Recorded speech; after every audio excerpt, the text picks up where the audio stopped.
I would now like to ask Alan Meale, who's been a very long-standing friend of Cyprus, has always been on our side in our struggle to reunite the country. And I'm sure Alan will inspire us with his words. Alan. Well, thanks very much indeed, Peter. Can I first of all pay tribute to you and your anniversary of being in the job.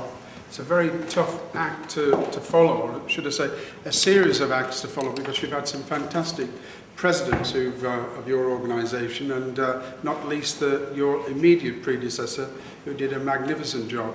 But you've come through it well. You've done really, really well in your first year.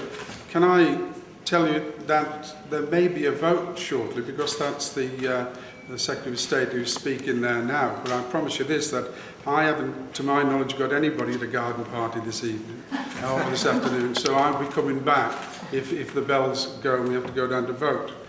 Can I also apologise for my behaviour a little bit earlier with the telephone?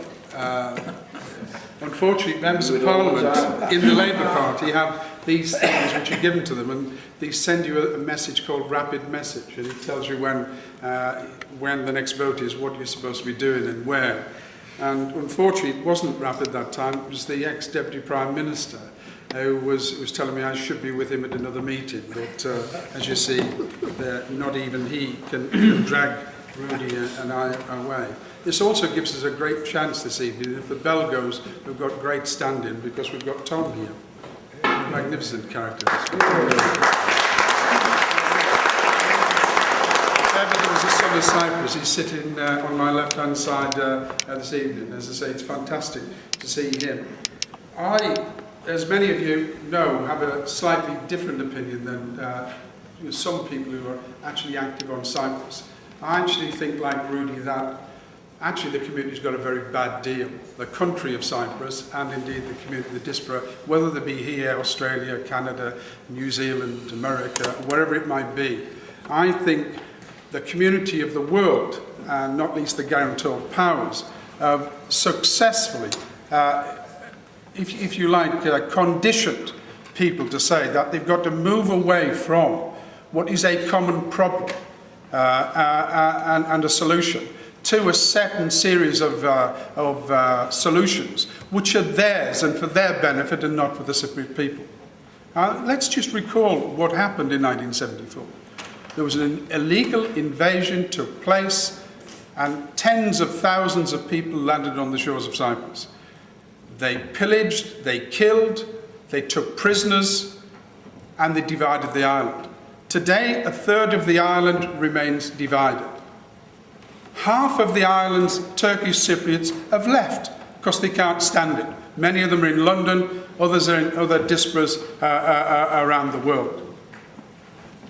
Churches have been desecrated in large numbers. Some of them have been used even as farming barns, others to hotels, others have been left to rack and ruin, and graves have been desecrated. Now that's something quite important to me.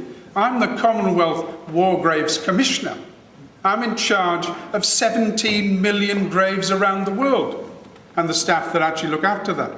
Now, ours haven't been desecrated there, but the people of Cyprus, Cypriots, their graves have in many, many hundreds around and in the north of the island.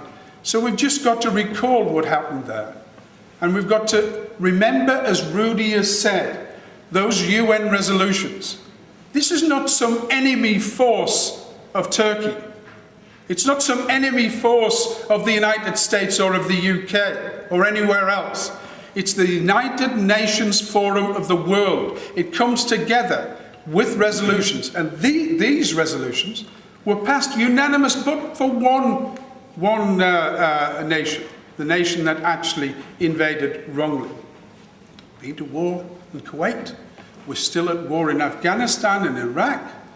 We've had, indeed, I recall, in the last 10 or 12 years, 5 separate incursions into different nations of the world in the name of freedom, fairness and justice. And yet Cyprus has passed us by. It's passed us by because the new diplomacy, ice cream or not, has actually took people in a wrong direction, in my opinion. And it continues today. Rudy and I, as he said, actually, are members of the Council of Europe. Next month or the month after, we have 2 speakers from Cyprus.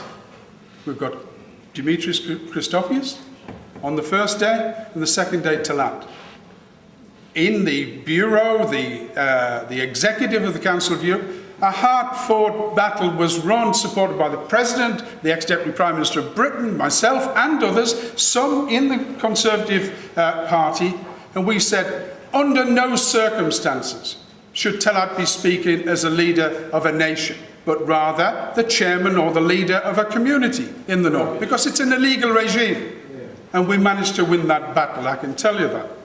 But what on earth are we doing inviting somebody from an area which is occupied, illegally occupied by a foreign country, with, if you like, a makeshift regime fulfilling the ideals of local governance? I'm not sure that we should be doing that. Excuse me, you will have an opportunity to ask your questions later, please. No, you can speak, because this is a free area and we're going to have a proper discussion, and then you can ask a question later. If the gentleman concerned wants to discuss with me afterwards, I'm more than willing to discuss it with him. The fact of the matter is that there is a government of Cyprus, the government of the Republic. Seats are empty inside that chamber, which have already been allocated to members of the north, who are Turkish Cypriots. There should only be one nation, and I talked to Turkish Cypriots about this, and Turkish Cypriots say the sooner we can go back to Cyprus, the better, but we're not going to go back in the present situation. There's also the circumstances of people being denied rights to visit their homes and properties in the occupied area. I have to say, there's something terribly wrong. When we had a divided Germany, we still reached a scenario and a situation where people in the west of Germany and elsewhere could go into Germany and visit relatives and look at their properties. Even that is not being allowed. It's just there's a variance being put on it at the moment. But what's happening whilst that variance is occurring? What's happening? People are being allowed to go in, but what they're seeing is buildings being built upon their properties for sale on the open market in the West. Quite wrong and against every statute that we all follow, both in Britain and in all United Nations countries. I'm going to come back because I've got a few odds and sods and bits to say. And I think you've got to be entertained a little bit more by Tom and the intro. But you'll see that on the 2 screens, it shows you what kind of a society we're living in. Counter-terrorism being debated in the Lords and criminal evidence in the Commons. But we'll continue this when I come back. Thank you. Thank you very much.